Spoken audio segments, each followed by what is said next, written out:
بسم الله الرحمن الرحيم نحمده ونصلي على رسوله الكريم أما بعد فقد قال الله تعالى في كلامه القديم في القرآن المجيد بعد أعوذ بالله من الشيطان الرجيم بسم الله الرحمن الرحيم إنما الحياة الدنيا لعب ولهو صدق الله العلي العظيم எல்லா புகழும் அல்லாஹ் ஒருவனுக்கே உரித்தாகட்டுமாக.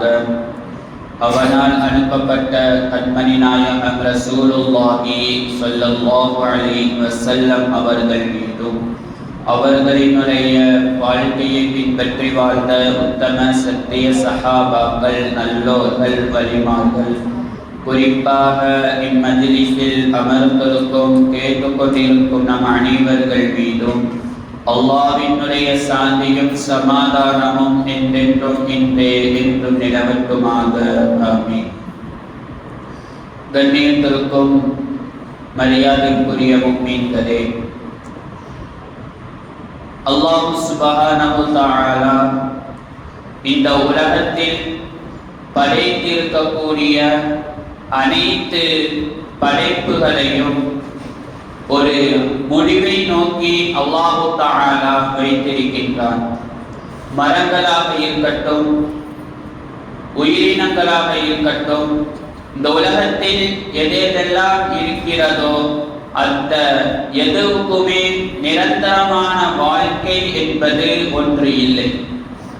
அப்படி நிரந்தரம் இல்லாத வாழ்க்கையை அல்லாஹு தஆலா நமக்கும் தந்திருக்கின்றான்.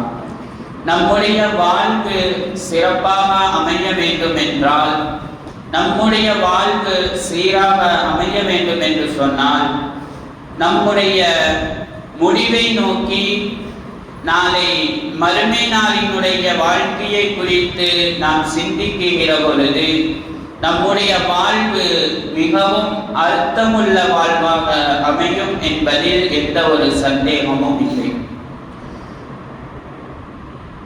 அல்லாஹ் சுப்ஹானஹு வ தஆலா இந்த உலகத்தை குறித்து குர்ஆனில் சொல்கிற பொழுது சொல்லுவான், இன்னமல் ஹயாத்துத் துன்யா லஅபு வ லஹு.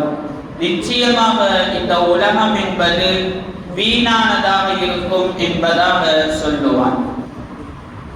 எதற்காக வேண்டி அல்லாஹ் தஆலா இந்த உலகத்தில் மனித வர்க்கத்தை படைத்திருக்கிறான் என்றால், وَمَا خَلَقْتُ الْجِنَّ وَالْإِنسَ إِلَّا لِيَعْبُدُونَ.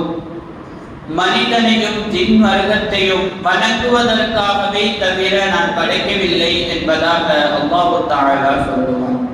மனிதனுடைய நோக்கம் என்பது தன்னுடைய வாழ்வு நாளில் அல்லாஹ்வை முழுமையாக வணங்க வேண்டும், நாளை மறுமை நாளுக்கான சேகரிப்பில் ஈடுபட வேண்டும் என்கின்ற ஒரே நோக்கத்தில் தான் அல்லாஹ் தஆலா மனித இனத்தை இந்த உலகத்தில் படைத்து வைத்திருக்கின்றான். ஒரு குழந்தை பிறக்கிறது என்று சொன்னால், அந்த குழந்தையிடம் சென்று உனக்கு பின்னால் இந்த உலகம் என்று ஒன்று இருக்கிறது என்று சொன்னால் அந்த குழந்தை நம்பாது. ஏனென்றால் தான் இருக்கக்கூடிய தாயினுடைய கருவறைக்குள்ளே அது அழகான ஒரு வாழ்க்கையை வாழ்ந்து கொண்டு இருக்கிற பொழுது, இதற்கு பின்னால் நீ வெளி வருவாய், உனக்கு மிகப்பெரிய ஒரு உலகம் இருக்கிறது என்று சொன்னால் அது நம்பாது. அதே போன்றுதான் இந்த உலகத்தில் வாழ்ந்திருக்கக்கூடிய மனிதனுக்கு உனக்கு பின்னால் கபருடைய வாழ்க்கை இருக்கிறது, மறுமையினுடைய வாழ்க்கை இருக்கிறது என்று சொன்னால் எந்த ஒரு மனிதனும் அது அவ்வளவு சீக்கிரமாக ஏற்றுக்கொள்வதில்லை. காரணம் என்னவென்று சொன்னால், இந்த உலகத்தினுடைய வாழ்க்கை என்பது மிகவும் அழகான ஒரு வாழ்க்கையாக அமைந்து விட்டது என்று சொன்னால் மறுமையினுடைய வாழ்க்கை குறித்து யோசிப்பதற்கு நாம் சற்று தயங்கி நிற்கிறோம் என்பதுதான் உண்மை.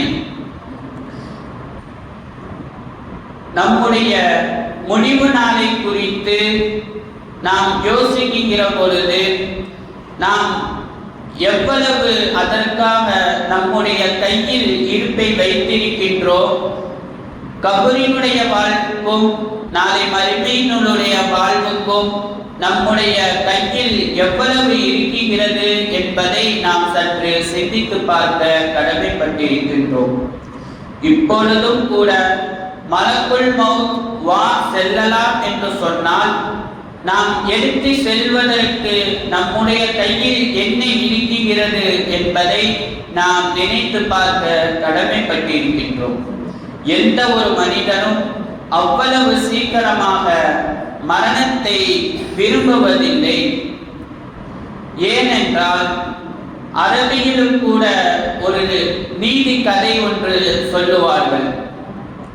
ஒரு வயதான ஒரு மூதாட்டி விறகை சுமந்து கொண்டு செல்கிற பொழுது விறகினுடைய கனம் தாங்க முடியாமல் அந்த விறகை கீழே தூக்கி போட்டுவிட்டு எனக்கு மரணம் வந்தாலே பரவாயில்லையே என்று அந்த பாட்டி சொல்லுமாம். அப்போது திடீரென்று மலக்குல் மௌத் முன்னாடி வந்து நின்றதுக்கு அப்புறம் நீ யார் என்று அந்த மூதாட்டி மலக்குல் மௌத்தை பார்த்து கேட்கும். அதற்கு அந்த மலக்குல் மௌத்து சொல்லுவாராம், நீ என்னை இப்பதானே அழைத்தாய், அதனால் தான் நான் வந்திருக்கிறேன் என்பதாக சொல்கிற பொழுது அந்த மூதாட்டி சொல்லுமாம், நான் எதற்காக அழைத்தேன் என்றால் கீழே இருக்கக்கூடிய விறகு கட்டையை தூக்கி என் மேல் வைப்பதற்காக வேண்டி நான் அழைத்தேன் என்பதாக நீதியினுடைய கதையில் சொல்லுவார்கள். நாம் எவ்வளவுதான் சம்பாதித்தாலும் சரி, நம்முடைய எண்ணம் என்பது நாம் இன்னும் வாழ வேண்டும் என்கின்ற ஒரு எண்ணத்தில் தான் நாம் வாழ்ந்து கொண்டிருக்கின்றோம். ஆனால் நம்முடைய வாழ்க்கை என்பது மிகவும் குறுகிய காலத்தில் அது முடிந்துவிடக்கூடியதாக இருக்கிறது. ரசூலுல்லாஹி ஸல்லல்லாஹு அலைஹி வஸல்லம் அவர்கள் சொல்லுவார்கள், இந்த உலகத்தில் நீங்கள் வாழ்கிற பொழுது குல் ஃபித் துன்யா கஅன்னக கரீபுன் அவ் ஆபிருன் சபீல், வழி போக்கனை போல நீங்கள் இந்த உலகத்தில் வாழ்ந்து கொள்ளுங்கள் என்பதாக சொல்லுவார்கள்.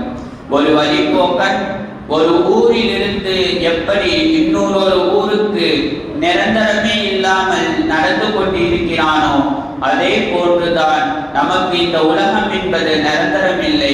அடுத்து ஒரு வாழ்க்கை இருக்கிறது, அதுக்கடுத்த ஒரு வாழ்க்கை இருக்கிறது, அதற்கப்புறம்தான் நிரந்தரமான வாழ்க்கை இருக்கிறது. அந்த நிரந்தரமான வாழ்க்கைக்கு நாம் எவ்வாறு தயாராகி இருக்கிறோம் என்பதை நம்முடைய வாழ்வு நாளில் நாம் சற்று சிந்தித்து பார்க்க கடமைப்பட்டிருக்கின்றோம். ரசூலுல்லாஹி ஸல்லல்லாஹு அலைஹி வஸல்லம் அவர்கள் சொல்லுவார்கள், நான் மட்டும் கபரில் கண்டதை நீங்கள் காண வேண்டும் என்று நான் துஆ செய்தால் அல்லாஹ் தஆலா கண்டிப்பாக காட்டுவார். ஆனால் அது காட்டிய பிறகு நீங்க எந்த ஒரு மனிதனையும் கபரில் அடக்க மாட்டீர்கள் என்பதாக ரசூலுல்லாஹி ஸல்லல்லாஹு அலைஹி வஸல்லம் அவர்கள் சொல்லுவார்கள். நம்முடைய முதலினுடைய வாழ்க்கை சரியாக அமைந்து விட்டது என்று சொன்னால் அதுக்கடுத்து இருக்கக்கூடிய மறுமையும் அதுக்கடுத்து இருக்கக்கூடிய வாழ்க்கையும் சிறப்பாக அமையும். உஸ்மான் ரலியல்லாஹு தஆலா அவர்கள் ஒரு முறை அவர்களினுடைய வாழ்க்கை வரலாற்றில் சொல்லித் தரக்கூடியவர்கள் சொல்லுவார்கள், அவர்கள் எப்போதெல்லாம் கபர்ஸ்தானுக்கு செல்கிறார்களோ அப்போதெல்லாம் அழுகக்கூடியவர்களாக இருந்தார்கள். இதை பார்த்த சஹாபாக்கள் எல்லாம் கேட்டார்கள், யா ஹலீஃபத் ரசூலுல்லாஹ், அல்லாஹ்வினுடைய ஹலீஃபாவே, நீங்கள் பெருமானார் ரசூலுல்லாஹி ஸல்லல்லாஹு அலைஹி வஸல்லம் அவர்கள் மறுமை குறித்தும் சொல்கிற பொழுதும் மறுமையினுடைய அதாபுகளை சொல்கிற பொழுதும் நரகத்தை குறித்து அதாபுகளை சொல்கிற பொழுதும் நீங்கள் அழுகாதவர்கள், ஏன் கபர்ஸ்தானுக்கு மட்டும் வந்தால் மட்டும் நீங்கள் இப்படி தேவி தேவி அழுகிறீர்கள் என்பதாக சொல்கிற பொழுது உஸ்மான் ரலியல்லாஹு தஆலா அவர்கள் சொன்னார்கள், ஒரு மனிதனுடைய ஆரம்ப வாழ்க்கை என்பது கபரினுடைய வாழ்க்கையாக இருக்கிறது. அது சரியாகிவிட்டால் எல்லாம் சரியாகிவிடும். இது சரியாக ஆகவில்லை என்று சொன்னால் மற்ற இருக்கக்கூடிய வாழ்க்கை அவருக்கு சோதனையாக அமைந்துவிடும் என்பதாக உஸ்மான் ரலியல்லாஹு தஆலா அவர்கள் சொல்லுவார்கள். முஃமின்களே, நம்முடைய வாழ்க்கை என்பது நிரந்தரம் இல்லாத ஒரு வாழ்க்கை. நாளை மறுமை நாளில் நமக்கு கேட்கக்கூடிய கேள்விகளில் பெருமானார் சொன்னார்கள், தொழுகையை குறித்துதான் முதலில் கேள்வி கேட்கப்படும் என்பதாக. நாளை மறுமை நாளில் கேட்கக்கூடிய கேள்விகளுக்கு இந்த உலகத்தில் பதில் தேடக்கூடியவர்களினுடைய வாழ்க்கையாக நம்முடைய வாழ்க்கை இருக்க வேண்டும். அப்பொழுதுதான் நம்முடைய வாழ்வு அர்த்தமுள்ளதாக வாழ்வாக அமையும் என்பதில் எந்த ஒரு சந்தேகமும் இல்லை.